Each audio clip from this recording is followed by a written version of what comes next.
Good morning সবাইকে, welcome to my another video. আজকে ভিডিওটা আমার পাশের বেড হচ্ছে মনোজ, আমার 131 নাম্বার হচ্ছে 132 নাম্বার। আমার পাশের বেড, ওর নাম হচ্ছে মনোজ। আজ ওর মুখ থেকে শুনে নেবো যে ওর এই যে জার্নিটা কী ছিল, এটাই শুনে নেবো মুখ থেকে। ও যে আজ সেই প্রথম থেকে যে এই জায়গায় যে আসলো, এর মধ্যে অনেক নিশ্চয়ই অনেক কিছু পদক্ষেপ, অনেক কিছু খারাপ ভালো মিশে এই জায়গাটা এসেছে আজকেও। ওর কাছ থেকে শুনে নেবো যে তুই আজকে এই জায়গাটা কীভাবে আসলি, মানে তোর জার্নিটা কেমন ছিল এই চাকরির লাইনে, বল। নমস্কার সবাইকে। আমার নাম মনোজ সরকার। আমি বাড়ি বনগাঁতে আমার। আমি 2014 সালে মাধ্যমিক এবং 2016 সালে উচ্চ মাধ্যমিক দিই, এবং তারপর থেকে তারপরে আমার বাবার 2016 সালে আমার বাবার একটা ছোটো অ্যাক্সিডেন্ট হয়ে যায়। অ্যাক্সিডেন্ট পরে আমার বাবার চোখটা নষ্ট হয়ে যায়। তারপর কিছুদিনের জন্য আমি পড়াশোনা বন্ধ রেখেছিলাম। বাবার কি ঢুকেছিল, কি বাবার ছোটো একটা প্রেগ ঢুকে গেছিলো। আচ্ছা। তারপর কিছুদিনের জন্য আমার পড়াশোনা বন্ধ হয়ে যায়।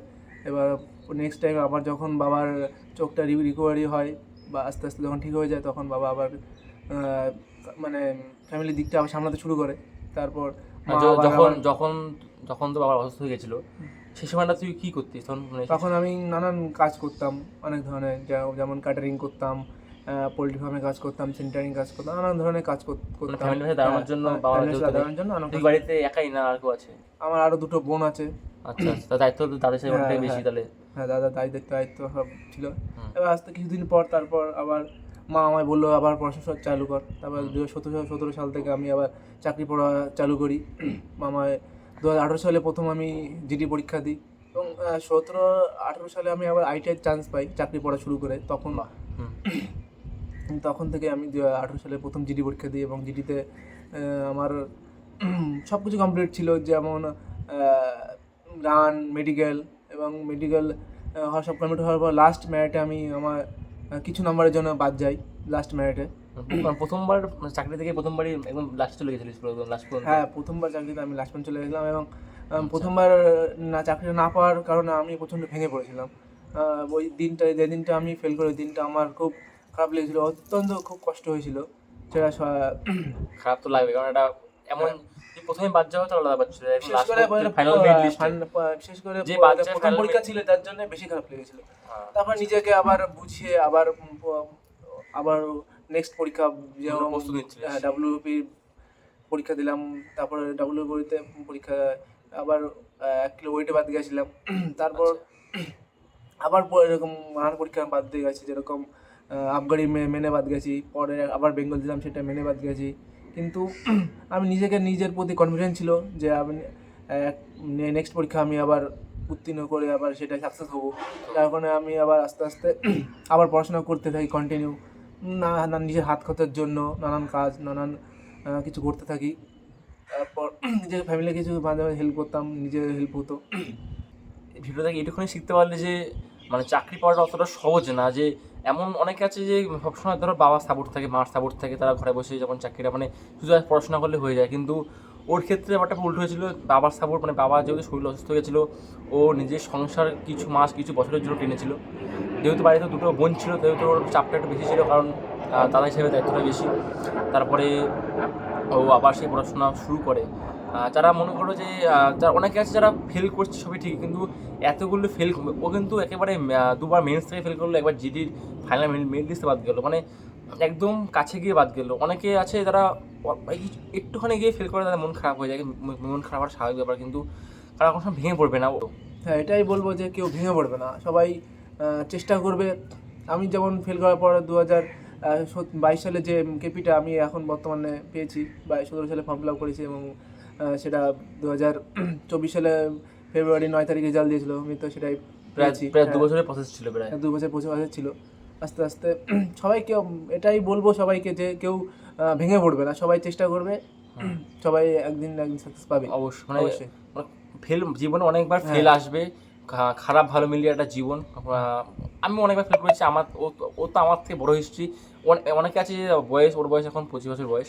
আমাদের রুমেই আগে বলেছিলাম ভিডিওতে যে 30 বছর 31 বছর বয়স আছে যারা, তাদের বয়স তো আরও অনেক বেশি। তারা যদি হাল ছেড়ে দিত, তারা কিন্তু এই জায়গায় আসতে পারতো না। জীবনে ফেল আসবে, ফেল ছাড়া কোনো সময় কিছু শেখা যায় না। যে যতবার বেশি ফেল করবে, তার থেকে ভালো কেউ, মানে সে ভালো, তার থেকে বড় এক্সপিরিয়েন্স বা তার কেউ হতে পারে না। সে ভালো শেখাবে, কারণ তার মধ্যে অনেক এক্সপিরিয়েন্স থাকবে। কারণ কোথা থেকে সে ফেল করছে, হতে পারে ছোটো ছোটো ব্যাপার, কিন্তু অনেক কাছে একবারে চাকরি পেয়ে যায়, অনেক কাছে যে অনেকবার ফেল করার পর চাকরিটা পায়। যে একবারে চাকরি পেয়ে সেই চাকরি স্বাদটা ঠিক পাবে না, যে অনেকবার ফেল করবে তার মধ্যে কিন্তু একটা চাকরির যে একটা আনন্দ, স্বাদ, অনুভূতি, মানে এতবার ফেল করার পর নিজের কাছে নিজে প্রশ্ন করছে যে এতবার ফেল কেন করছি, এত কেন করছি, সেই জায়গা থেকে ঘুরে দাঁড়িয়ে যে আজকে এই জায়গায় ও এসছে, মানে এটা একটা বড় বড় একটা অ্যাচিভমেন্ট। ও বললো যেমন ও ক্যাটারিং কাজ করতো, তার পাশাপাশি ও বললো বাড়ির পোলট্রির ফার্মে কাজ করতো। এরকম ওর মতো মনোজের মতো অনেক অ্যাসপিরেন্ট আছে যে এখনও অনেক কষ্ট করছে, অনেক রাজমিস্ত্রি কাজ করছে, নানা রকম। কোনো কাজই ছোটো না, আমার কাছে প্রত্যেকটা কাজ সমান কাজ, কারণ কাজকে যে ছোটো করবে সে কোনোদিনও বড় হতে পারবে না। কাজ, প্রত্যেকটা কাজ ছোটো, বড় কাজ, কোনো কাজকে ছোট মনে করতে নেই, একদম। সব কাজকে। আর তুই কি করতিস যখন যখন কেপির মেন্সের আগে, কেমন পড়াশোনা করতিস? আমি সারাদিন পড়াশোনা করতাম দিনে শুধু। আর তোর কোনো গ্রুপ ছিল, কোনো গ্রুপ স্টাডি করতিস, আর হ্যাঁ, নিজে একাই পড়তিস? হ্যাঁ, আমার একটা গ্রুপ স্টাডি করতাম, আমাদের কিছু বন্ধু দাদারা ছিল, তাদের সঙ্গে আচ্ছা। আমাদের একটা কোচিং আছে যেখানে সবাই মানে নিজেরাই পড়াশোনা করতাম। আমি একটা জিনিস ফলো করেছি যে যারা চাকরি পায় ম্যাক্সিমাম 99% হোক, মানে 90% হবে যে যারা গ্রুপ স্টাডি করতে, খুব কম লোক আছে যে নিজে একেবারে চাকরি পেয়েছে। গ্রুপ স্টাডিটা খুব ভাইটাল, বা তোমার আগে ভিডিওতে বলেছি। হ্যাঁ, আমি মেন্সের কিছুদিন আগে একা একাই পড়তাম, কারণ কি তখন লাস্ট মুহূর্তেই নিজেকে সময় দেওয়া উচিত। হ্যাঁ, সময় দেওয়া উচিত। হ্যাঁ, যখন এক্সাম থাকবে তার 15 দিন হোক, 10 দিন হোক, তার নিজের নিজের যে কাছে খামতিগুলো সেগুলো তোমার পূরণ করা দরকার, পূরণ করা উচিত। যখন 15 দিন একদমই তাই, মানে যখন তোমার গ্রুপ স্টাডি করবে তখন আগে করো, সমস্যা নেই, কিন্তু পরীক্ষার যখন তোমার এক্সাম থাকবে তার 10-15 দিন আগে ওইটা ছেড়ে দেবে। তখন মানে যখন তোমার টাচে থাকবে যে এমন হতে পারে যে একটা কিছু আটকে যাবে, তখন তোমরা তাদের সাথে শেয়ার করে, যেহেতু গ্রুপ থাকবে তোমাদের, হোয়াটসঅ্যাপ গ্রুপ থাকুক বা টেলিগ্রাম গ্রুপ থাকুক, গ্রুপ ওটা পাঠিয়ে দিলে বা ফোন করে জিজ্ঞাসা করলে এটা কোনটা কী হবে না হবে। কিন্তু পরীক্ষার 10-15 দিন আগে তোমরা নিজের একা টাইম দেওয়া উচিত। আর তোমরা যখন গ্রুপ স্টাডি করবে অবশ্যই দিনে 1 থেকে 2 ঘন্টা বের করবে যে নিজেকে সময় দেওয়া। আমার ক্ষেত্রে মাঝখানে হয়েছিল যে গ্রুপ স্টাডি করার জন্য আমি সারাদিন গ্রুপ স্টাডি করতাম, মানে বাড়িতে একা পড়তাম না, ওইটা একটা বড় ভুল। যখন গ্রুপ স্টাডি করবে অবশ্যই নিজের পার্সোনাল টাইম দেওয়া উচিত। যেগুলো তোমরা পারবে না, যেগুলো তোমাদের ভুল হবে, সেগুলো অবশ্যই নিজের কাছে নিজে প্র্যাকটিস করে ওইটা ইমপ্রুভ করার চেষ্টা করবে। আর আমাদের এই কেপির যে এই প্রসেসটা 2022 সালে ফর্ম ফিল আপ হয়েছিল, আর 24 সালে জয়েন করালো, আর 9 ফেব্রুয়ারি মানে মেরিট লিস্ট বেরিয়েছিল। আমাদের পিটিএস সালোয়ায় যে জয়েন হলো সবাই 5 তারিখ জয়েন হলো, মার্চের 5 তারিখ। আমাদের জয়েনিং ছিল 3 দফা জয়েনিং হয়েছিল, 3 তারিখ না 2 তারিখ, 2 তারিখ, 5 তারিখ আর 7 তারিখ। 5 তারিখ 7 তারিখ পিটিএস এর 5 তারিখ 7 তারিখ, এবার অন্য জায়গায় একটু আগে জয়েন হয়েছিল, মানে 3 দফা মোট জয়েনিং হয়েছিল। আর আমাদের আর একটা খুশি খবর সেটা হচ্ছে আমাদের সামনেই পাস আউটের ডেট অলরেডি দিয়ে 99% ডেটই হবে 10 সেপ্টেম্বর, তাই তো? হ্যাঁ, টেন্টেটিভ একটা ডেট দিয়েছে 10 সেপ্টেম্বর, ওটাই আশা করি ওইটাই 99% বলেছে। যদি বাই চান্স যদি ডিলে হয় 10-এর জায়গায় 15 হতে পারে, এই বেশি লেট হবে না। তাই আমাদের ব্যাচ শেষ হওয়ার পর নিশ্চয়ই বুঝতে পারছো আবার নেক্সট ব্যাচ ঢুকবে, মানে এইভাবে প্রসেস চলবে, কোনো সময় থেমে থাকবে না। আর বর্তমানে কেপি প্লাস ডাব্লিউপি দুটোই exam already form fill up বেরিয়ে গেছে। আর তোমাদের ভিডিওতে বলেছিলাম যে ওবিসি নিয়ে একটা কেস চলছে, যেহেতু স্থগিত আদেশ দেয়নি মানে এই এক্সামের জন্য, তাই তোমাদের চাপ নেওয়ার কোনো দরকার নেই। তোমাদের এক্সাম অবশ্যই হবে, পুজোর আগে না হলে পুজোর পর 100% পুজোর পর এক্সাম হবেই। পুজোর আর বেশি দিন বাকি নেই, হার্ডলি অক্টোবরে পুজো, এটা হচ্ছে আগস্ট মাস, 1.5 থেকে 2 মাস পুজোর বাকি।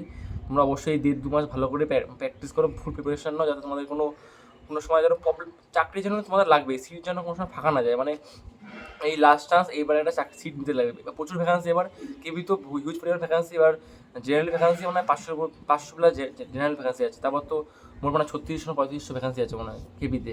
ডাব্লিউবি তো অনেক পরিমাণ ভ্যাকান্সি, ওটা কোনো চাকরি দরকার নেই, হিউজ না। তোমরা যদি কেপির জন্য তোমরা যদি, যেটা আমি আগে বলেছিলাম যে তোমরা যদি নাম্বারটা এমন একটা রাখবে যে এমন মানে তোমার টার্গেট যেন 50 নয়, এখন 50 চাকরি এমনি হবে না, এখন যে হাই কাট আপ যায়, নাম্বার 60+ নাম্বার এমনি লাগবে তোমাদের। 60+ রাখলে কি হবে, তোমার আর সেই টেনশনটা হবে না, তুমি একদম শিওর থাকতে পারবে যে আর যারা কোনো কাস্ট থাকবে, এসসি বলো এসটি, তাদের তো কোনো সমস্যা নেই। যারা জেনারেল কাস্ট তারা অবশ্যই 60 জায়গায় 65+ স্কোর করবে, কারণ 65 হচ্ছে জেনারেলের জন্য সেফ স্কোর, আর যারা এসসি এসটি তাদের জন্য 60 সেফ স্কোর, ওবিসি বলো যাই হোক। নাম্বার যত বেশি রাখবে তোমাদের তত কনফিডেন্স বাড়বে, চাকরি পাওয়ার তোমাদের প্রবল চান্সটা বেড়ে যাবে তোমাদের। আর ভিডিওটা বেশি বড় করবো না, দেখা হচ্ছে পরবর্তী ভিডিওতে। জয় হিন্দ, বন্দে মাতরম।